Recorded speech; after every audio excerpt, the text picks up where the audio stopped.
চায়ের দোকানে বসে শ্যামাপদ কি বলছে সেটা এখন যে মানে অ্যাম্পলিফাইড হয়ে যাচ্ছে বলে আমি শুনতে পাচ্ছি, নইলে শ্যামাপদরা চিরকালই বলে এসেছে ঠিক করবে কি ভুল করবে তাই নিয়ে আমার মাথা ব্যথা নেই।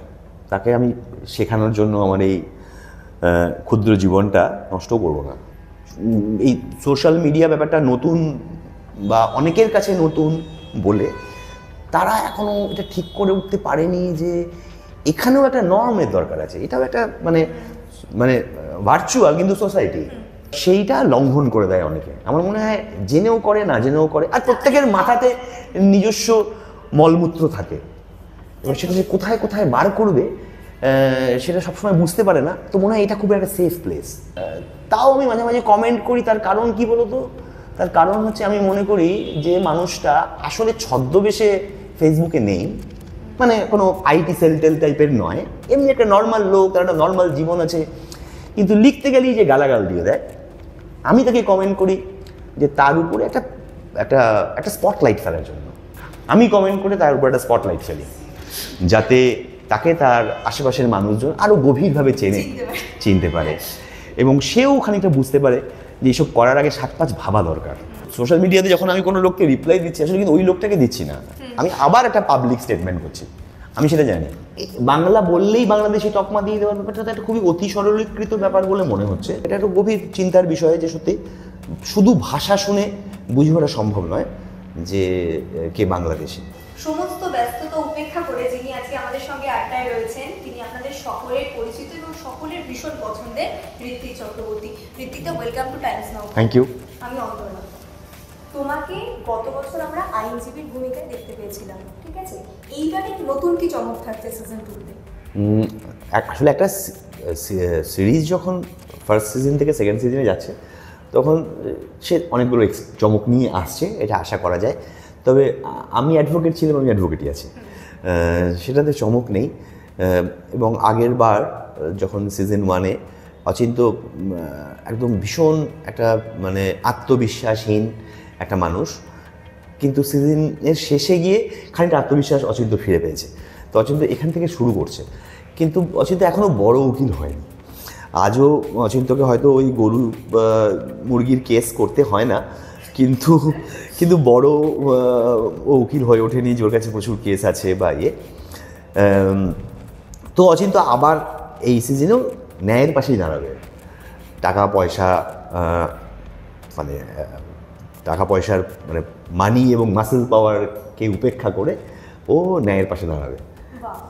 আচ্ছা, ফের নতুন রহস্যের সন্ধানে তুমি অচিন্ত, ঠিক আছে? আচ্ছা, গল্পে ঠিক কিভাবে ধরা দিচ্ছ? না, রহস্য নয়, আসলে অচিন্ত অ্যাডভোকেট, ফলে ওকে মূলত মানে একটা কেস নিয়েই কাজ করতে হয় যা করার, কিন্তু সে কেসটার তথ্য সংগ্রহ করার জন্য অচিন্তর সঙ্গে এখন ভীম আছে। তো ভীম এই কাজটা করে অচিন্তর অ্যাসিস্ট্যান্ট হিসেবে।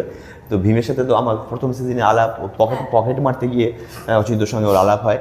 তো আপাতত অচিন্তর ওই মানে অ্যাসিস্ট্যান্ট।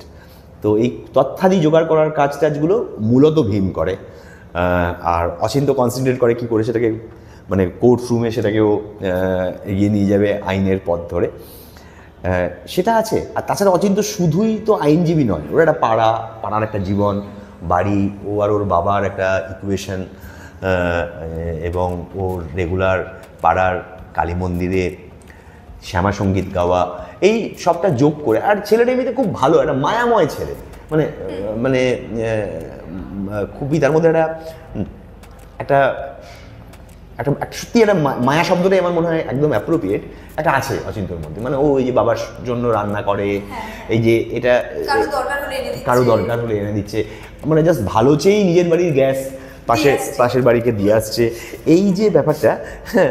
তো সেইটাও আসলে মানুষ অচিন্তকে চালায়, যেই কারণে অচিন্ত ওসব কিছু তোয়াক্কা করে না, মানে কোথায় কতটা লাভ উকিল হিসাবে সেটা তোয়াক্কা করে না, ও ন্যায়ের সঙ্গে থাকে। দেবরাজদার সঙ্গে কাজ করে তোমার কিরকম লাগে? দেবরাজ খুবই ভার্সেটাইল অ্যাক্টর আমি বলবো, এবং মানে প্রচণ্ড স্পন্টেনিয়াস। তো অভিনেতা হিসেবে ও দারুণ। তাছাড়া ওর আরও একটা এক্সট্রা গুণ, ও মানে সঙ্গীতেরও মানুষ, শুধু অভিনয়ের মানুষ নয়। তো সবটা মিলিয়ে ওকে একটা গুণী ছেলে, খুবই ভালো লাগে। এই সিরিজে যদিও ও আমার মানে ভীম আর অচিন্ত একসঙ্গে, কিন্তু ভীমের আরও অনেক কাজ আছে, ফলে আমরা যে অনেক একসঙ্গে সিন করেছি তা নয়। ভীম অন্যান্য কাজ করে, আমি অন্যান্য কাজ করি, কিন্তু ওর সঙ্গে যখনই সিনও করেছি বা সিনের বাইরেও যখন সময় কাটাই, খুবই চমৎকার। হ্যাঁ, অচিন্ত তো সাদামাটা আমরা দেখেছি, খুবই সাদামাটা জীবনযাপন। তো ঋত্বিক দারও কি খুব সাদামাটা জীবনযাপন? বলতে পারবো না, অচিন্তর মতন অত সাদামাটা তো নয়। এখন সাদামাটা কিনা সেটা পাশে একজনকে না রাখলে বোঝা যাবে না যে কার থেকে সাদামাটা। আমি তো আমার মতন জীবন কাটাই। অভিনেতা অভিনেত্রীদের এখন একটা ট্রোল করা মানুষের একটা অভ্যেসে দাঁড়িয়ে গেছে। মানে সোশ্যাল মিডিয়া মানে যা খুশি লেখা যায়, যা খুশি বলা যায়, ঠিক আছে? তুমি নিজেও এখন দেখেছি আমরা যে কমেন্ট করো তাকে, মানে যেই কিছু বলুক না কেন তার নিচে তুমি তাকে। সবাইকে করতে পারি না, প্রায় 500-600 কমেন্ট হয়ে যায়, কিন্তু বেছে বেছে 2-3 জনকে করি। হ্যাঁ, করি।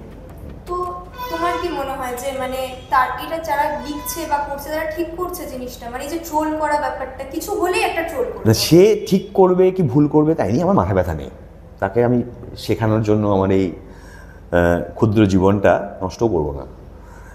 কিন্তু এটা আসলে যে ঠিক নয় সেটা তুমিও জানো, আমিও জানি, সেও জানে। তো এই ব্যাপারটা অনেকটা এরকমভাবে যদি দেখা যায় যে আমরা মানে সোসাইটিতে কীভাবে থাকবো সেটা কিন্তু আমরা নিজে একটা নর্ম তৈরি করি যে আমি এইভাবে সমাজে থাকবো। সেটা আমরাই তৈরি করি নিজেদেরটা, কীভাবে কী করবো, বন্ধুর সাথে কীভাবে থাকবো, কোন জায়গায় যে স্ল্যাংটুকু বলি সেটা কোথায় বলবো আর কোথায় বলবো না, সেটা আমরা সবাই জানি।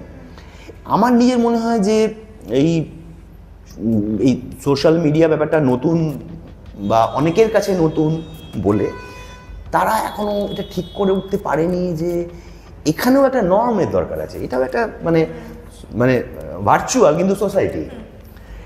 এবার সেইটা লঙ্ঘন করে দেয় অনেকে, আমার মনে হয় জেনেও করে না জেনেও করে। আর প্রত্যেকের মাথাতে নিজস্ব মলমূত্র থাকে, এবার সেটা যে কোথায় কোথায় বার করবে সেটা সবসময় বুঝতে পারে না। তো মনে হয় এটা খুব একটা সেফ প্লেস, এখানে করা যায়, হ্যাঁ এখানে করা যায়। তো তাই জন্যই করে বলে আমার মনে হয়। হ্যাঁ, এখন তোমার কোথাও কি মনে হয় না যে অভিনেতা অভিনেত্রীরা অনেক বেশি মানুষের কাছে পৌঁছে গেছে, ফলে যা খুশি বলা যেতে পারছে? না, যা খুশি চিরকালই বলা যেত। দেখো, ওই চায়ের দোকানে বসে শ্যামাপদ কি বলছে সেটা এখন যে মানে অ্যাম্পলিফাইড হয়ে যাচ্ছে বলে আমি শুনতে পাচ্ছি। নইলে শ্যামাপদরা চিরকালই বলে এসেছে, সবসময় কানে পৌঁছতো না। তো এখন কানে পৌঁছায়, কিন্তু পৌঁছানো মানেই যে কান দিয়ে ঢুকে মরমে প্রবেশ করাতে হবে তাও না। তাও আমি মাঝে মাঝে কমেন্ট করি। তার কারণ কি বলতো? তার কারণ হচ্ছে আমি মনে করি যে মানুষটা আসলে ছদ্মবেশে ফেসবুকে নেই, মানে কোনো আইটি সেল টাইপের নয়, এমনি একটা নর্মাল লোক, তার একটা নর্মাল জীবন আছে, কিন্তু লিখতে গেলেই যে গালাগাল দিয়ে দেয়। আমি তাকে কমেন্ট করি যে তার উপরে একটা স্পটলাইট ফেলার জন্য। তার মনে হচ্ছে যে আসলে এখানে তাকে কেউ চিনতে পারছে না, কিন্তু তাকে তো চেনে মানুষ, সোশ্যালি চেনে। তার সন্তান থাকতে পারে, সন্তানের বন্ধু বান্ধব থাকতে পারে, তার অফিস কলিগ থাকতে পারে, তার পাড়া প্রতিবেশী, পাড়ার মুদির দোকান, বাড়িওয়ালা, ভাড়াটে, নানাবিধ লোক থাকতে পারে। আমি কমেন্ট করে তার উপর একটা স্পটলাইট ফেলি, যাতে তাকে তার আশেপাশের মানুষজন আরও গভীরভাবে চিনতে পারে, এবং সেও খানিকটা বুঝতে পারে যে এইসব করার আগে 7-5 ভাবা দরকার। এটাই আমার একটা ছোট্ট মানে টাইম পাস। সেটা মৃগয়াতে তোমার অসাধারণ অভিনয়, সেটা দেখেও মানুষ ট্রোল করে লিখেছিল যে মাথায় চুল থাকলে পুরো ঋত্বিক রোশন লাগতো। কি বলবো, কিছু বলার নেই। আমি ঋত্বিক রোশন হওয়ার জন্য জন্মাইনি, তো আমি ওকে কি বোঝাবো বলো? তুমি তো এরকমও বলেছো যে ঋত্বিক রোশনের 6টা আঙুল 5টা আঙুলের জায়গায়। না, সেটা ওকে রিপ্লাই দিয়েছি ওর মতন করে। আর আসলে সোশ্যাল মিডিয়াতে যখন আমি কোনো লোককে রিপ্লাই দিচ্ছি, আসলে কিন্তু ওই লোকটাকে দিচ্ছি না, আমি আবার একটা পাবলিক স্টেটমেন্ট করছি। আমি সেটা জানি, ও জানে কি সেটাই আমি জানি। আমি ওর আবার একটা পাবলিক স্টেটমেন্টই করছি, ওকে দিচ্ছি না রিপ্লাই। তো আচ্ছা, এই বয়সেও তুমি এতটা ফিট, তোমার এই ফিটনেসের অংশ? না, আমি আমার থেকে অক্ষয় কুমার অনেক বেশি ফিট। তুমি অনেক না, ওইটুকু ফিটনেস তো থাকতে হয়। গন্ধবাদন থেকে ফেরত এসছে, ভাই কিছু ওষুধ খেয়েছি। কাজের পরিসর যেভাবে কমছে, তাতে কি ইন্ডাস্ট্রিতে টিকে থাকা খুব কঠিন হয়ে দাঁড়াচ্ছে? আমাদের একটা রিজিওনাল ইন্ডাস্ট্রি, ফলে আমাদের কাজের তো একটা তো জায়গা ছিলই, আর পরিসরটা একটু কমেছে, তো কঠিন, এটা সবার জন্যই কঠিন। হয়তো টিকে থাকা মুশকিল, কথাটা হয়তো অনেক বড় বা হার্শ, কিন্তু কঠিন। কাজের পরিসর কমে যাওয়াতে সবার জন্যই কঠিন আর কি বলছি, সার্বিকভাবে ব্যাপারটা কঠিন। আচ্ছা, এই যে বাংলায় পরিযায়ী শ্রমিকদের উপর একটা অত্যাচার হচ্ছে এবং বাংলাদেশি তকমা দিয়ে দেওয়া হচ্ছে, মানে বাংলার বাইরে বলো? বাংলার বাইরে।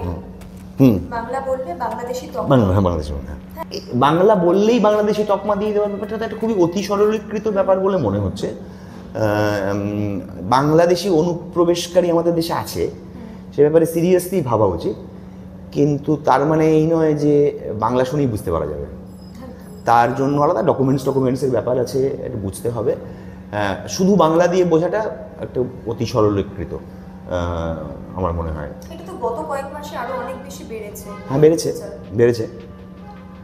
হ্যাঁ, তো মানে সেটা নিয়ে এটা তো খুবই গভীর চিন্তার বিষয়, মানে কিন্তু এটা নিয়ে যারা বললে কাজ হবে তাদের আরও বেশি করে বলতে হবে, এবং এটা একটা গভীর চিন্তার বিষয় যে সত্যি শুধু ভাষা শুনে বুঝে ওঠা সম্ভব নয় যে কে বাংলাদেশি, কিন্তু বাংলাদেশি অনুপ্রবেশকারী আমাদের দেশে আছে। মানে বোধহয় সেন্ট্রাল গভর্নমেন্টের সংখ্যাটাও বলা আছে কোনো জায়গায়, তো সেটা নিয়ে কাজ করা উচিত। ভাষা শুনে বোঝা যাবে না, ভাষাটা তো একই, ভাষা শুনে বোঝা যাবে না। তুমি কি করতে সবথেকে বেশি ভালোবাসো অভিনয় ছাড়া? কি করতে ভালোবাসি? আমি বেড়াতে যেতে ভালোবাসি সবচেয়ে বেশি, অভিনয় ছাড়া। আর তাছাড়া রান্না করা? না, খাওয়া দাওয়া করতে ভালোবাসি, যত না বেশি রান্না করতে ভালোবাসি। আর রান্না আমি করতে ভালোবাসতাম এক সময়, কিন্তু এই কোভিডের সময় আমরা এত রান্না আমি জীবনে করেছি, আমার রান্না করার যত রোম্যান্টিসিজম সব চলে গেছে। তা আমি আর রান্না এমনিতে করতে চাই না, বিপদে না পড়লে, কিন্তু আমি রান্না করতে পারি সবই। বাঙালি রেস্তোরাঁয় বসে রয়েছি, তো বাংলা যদি খাবার বলা হয় তোমার সব থেকে পছন্দের কি? বাংলা খাবার মানে ধরো এই যে যেমন ধরো এখন যে রেস্তোরাঁয় বসে রয়েছে, এখানে যেমন ভাত, মুগের ডাল, আলু ভাজা, তো সেরকম তোমার পছন্দের কি? দেখো, আমি মানে বাংলা খাবার খুব পছন্দ করি, এবং আমি তোমাকে আজকের মেনুটা বলতে পারি। আজকের মেনুটাতে আমি খুব ভাত খাবো, ডাল, তার সঙ্গে একটা ভাজা, এবং কিছু একটা মাখা, মানে বাটা খাবো, মানে কোনো একটা কচু বাটা বা কোনো একটা বাটা খাবো, আর মাংস খাবো। আজকের খাবারটাই। আমাদের টাইমস নাও খবরের দর্শকদের অ্যাডভোকেট অচিন্ত আইচ 2 আসছে হইচইতে, এটা দেখার জন্য। হ্যাঁ, আমাদের অচিন্ত আইচ 2 15ই আগস্ট হইচইতে আসছে, তারপরে স্ট্রিমিং হবে। আপনারা অবশ্যই যারা অচিন্ত আইচ 1 দেখেছিলেন তারা তো দেখবেনই, যারা 1 দেখেননি তারা 1টা দেখে নিয়ে 2টা দেখবেন।